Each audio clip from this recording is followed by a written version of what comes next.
Hello everybody. For today's video, I just want to take a little bit of time to talk about the systemic racism that exists at Bon Appetit.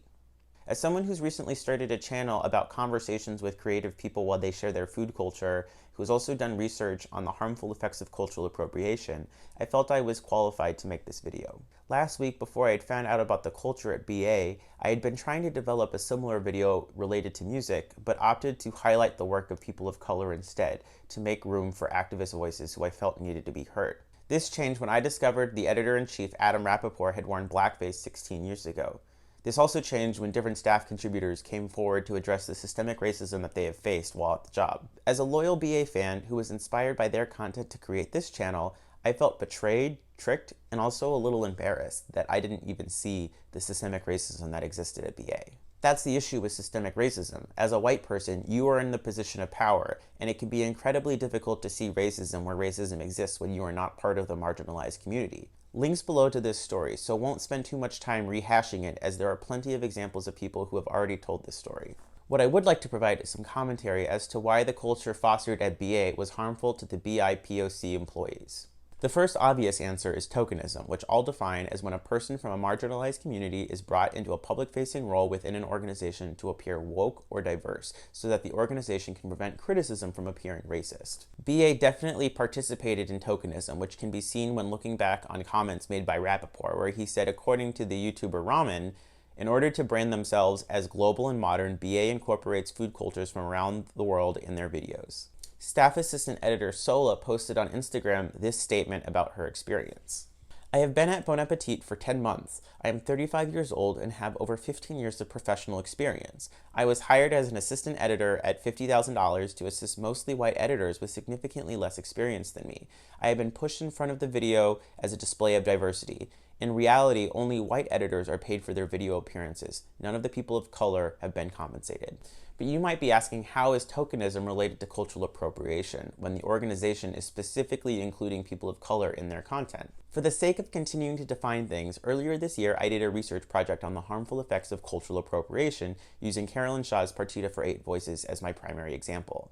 I've been so focused on my show though, I haven't had time to make a video about that project.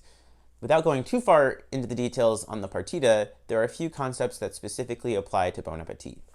There are 3 primary categories of harm that cultural appropriation causes that Diane Lalonde mentions in her article, Does Cultural Appropriation Cause Harm? Politics, Groups, and Identities. Lalonde is a PhD candidate at Western University in political science. The first category of how cultural appropriation harms marginalized individuals is through non-recognition.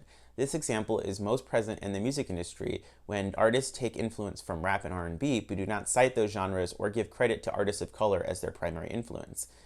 Specifically, this means not saying that rap, hip-hop, and R&B are the masterful creations of Black culture. Non-recognition specifically causes harm because it can make marginalized peoples experience voicelessness and invisibility, which can create psychological harms to these individuals, as identity is mostly defined through the way that others see you, and if they see you as voiceless and invisible, that is a psychological effect you give to yourself. This category seems to fit the least in regards to BA because BA has loudly shown that they are diverse. That said, when white editors dive into more diverse food cultures and are not explicitly clear that they have made whitened versions of food from another culture, as if they are the experts of that culture, that does not belong to them. In the same video I mentioned before, one former staffer also said that the reason African cuisine is not seen on the show is because it would be seen as too hard for their core audience. My second category is misrecognition. Misrecognition is the use of harmful stereotypes that cause harm by affecting beliefs of non-marginalized peoples. This example is mostly seen in situations like the sports arena, such as using names like the Redskins or Indians as sports teams' mascots and names. This is particularly harmful because after a certain point in time, community members believe the caricatures created by all white leaders are a true representation of the culture being appropriated. This category seems to hit the nose the most in regards to BA because, as seen in the same ramen video, people of color talent tends to be put in ethnic recipe videos, making it seem like that is their single specialty in this channel. This is harmful to these chefs because it implies that people from marginalized communities are less flexible with their culinary skills. It also implies that these chefs were only brought on the show for their purpose of making food from that culture, as opposed to providing culinary expertise due to their own skills, which I believe is at the highest level.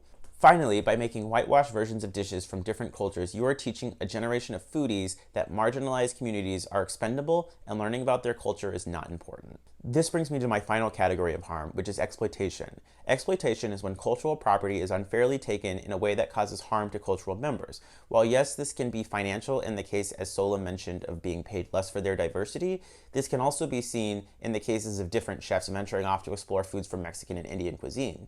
This is exploitative because it has taken cultural capital from their expert chefs without providing any credit, professional or financial. So moving forward, what should BA be doing? The best way to not participate in cultural appropriation is to involve members from marginalized communities in every stage of the development process. Members of these marginalized communities must have leadership roles, and if at least an equal partnership, if not the primary leadership role in expressing their own culture. One of the best examples of this in classical music that I have found was the New Music Box article written by composer Brent Michael Davids called Cultural Appropriation in Classical Music. Davids argues that relationships with indigenous people is necessary for doing indigenous music of any kind. He mentions that the Kronos Quartet has commissioned him and other indigenous composers multiple times and performs their work regularly. They have also formed a positive relationship with these composers, oftentimes highlighting their work where both parties are benefiting equally, or in the case of Kronos, I would actually argue Davids is benefiting more due to the career boost a high-profile commission from a group such as Kronos would provide to a composer hoping to make it in the new music field. This is the difference between cultural appropriation and cultural exchange. It's also related to community outreach versus community engagement. With outreach, the person doing the outreach is the person who benefits the most. With exchange, the community benefits the same or even better because the goal of the work should never be internal, but should be to help communities that probably are mostly struggling due to systemic racism. This video has gone a little longer than I'd wanted it to, but this is important for me and the future of my channel. I know I made a statement when I first announced the channel that I would not be having food from another culture on my show without the involvement of community members from that culture as the person sharing, and I stand by that statement. But I do want to slightly clarify how I do my programming. Every video that I have planned was collaborated with each guest. I have spent at least an hour ahead of filming discussing our conversation on what food we will be creating with the guest. I then attempt to make this food at least once or twice ahead of shooting where I'm asking questions along the way. I do not make any changes to the recipe without discussing it ahead of time. If a change is made, it is only in the spirit of collaboration, and I make sure to ensure that they understand my suggestion is a suggestion and not an expectation. In every situation of a guest, the food that we are cooking was suggested by the guest. If there was a guest from a marginalized community that wanted to create a food that explores their culture that might not be their perceived culture, that is also perfectly acceptable. Every episode is meant to be collaborative and is supposed to highlight the guest and whatever it is that they would like to share. I will strive to continue to provide this content with a diverse guest list. This diversity is not for my own benefit, but is to reflect my own cultural values of having long-lasting relationships with people from all over the world.